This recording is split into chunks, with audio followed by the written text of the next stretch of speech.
So the Catholic Church says, have as many children as you want, the Lord will provide. And I say to them, are you sure the Lord will provide? I know it. Then sign here. If he doesn't, you will provide.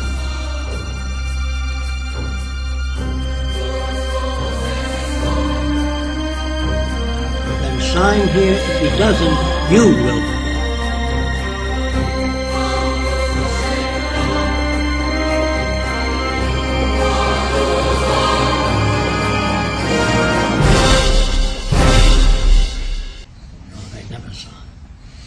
You understand?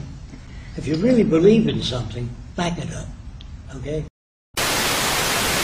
Mä luulen, että se vastaus olisi voinut olla samanlainen myöskin tämän kentän ulkopuolella, jos olisit mennyt tuonne Turun kaupungille ja kysynyt jossakin Turun torilla, että oletko feministi, niin varmasti sieltäkin olisit saanut monta vastausta, että en ole.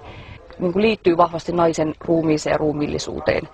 Ja tietenkin näistä ehkä tunnetuimpana tämä keväälläkin vahvasti keskusteluttanut ehkäisyasia tai lasten niin kuin vastaanottaminen. Kyllähän se liittyy naisen elämään, joskin myös ilman muuta miehen elämään, ja se voi olla monissa perheissä myös miehille iso asia.